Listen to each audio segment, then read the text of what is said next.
దేశంలోనే Maoist top 2 గా చలామణి అయిన మల్లోజుల వేణుగోపాల్ అలియాస్ అభయ్ లొంగిపోయారు.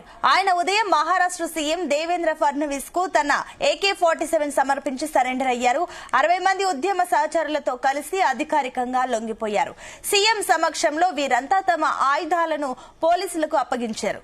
ఈ సందర్భంగా మల్లోజుల ఆయన బృందాన్ని సీఎం ఫడ్నవీస్ जनजीवन स्रवंतीलोकी आह्वानिंचाరు.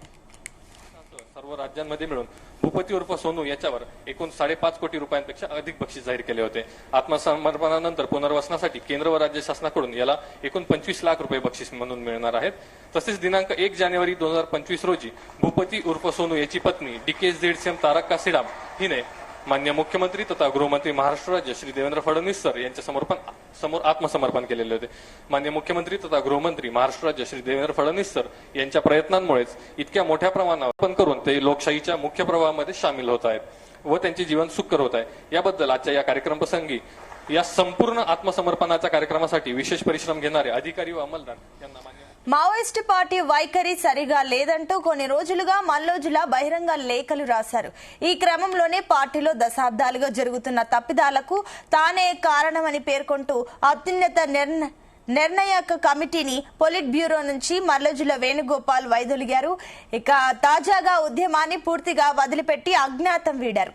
మల్లోజులపై 100కు పైగా కేసులున్నాయి. కాగా తీవ్ర ఒడిదుడుకులకు సాయుధన ఉద్యమం బలహీన పడుతుందన్న ప్రచారం నేపథ్యంలో మావోయిస్టు పార్టీకి ఇది ఇబ్బందికర పరిణామం.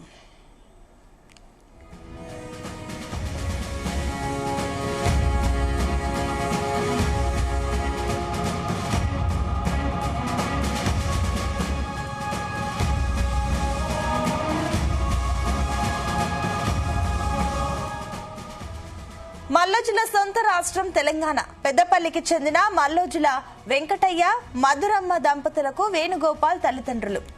తెలంగాణ సాయుధ పోరాటంలో పనిచేసిన తండ్రి నుంచి వేణుగోపాల్ ఆయన రెండో అన్న కోటేశ్వరరావు నుంచి స్ఫూర్తి పొందారు. చదువు పూర్తయిన అనంతరం తన అన్న పిలుపు మేరకు ఉద్యమంలో అడుగుపెట్టారు. పార్టీలో ఆయనను అభయ్, సోను, భూపతి, వివేక్ పేర్లతో పిలిచేవారు. మల్లోజులపై 6 కోట్ల రూపాయల రివార్డున్నట్లు గడ్చిరోలి పోలీసులు ప్రకటించారు.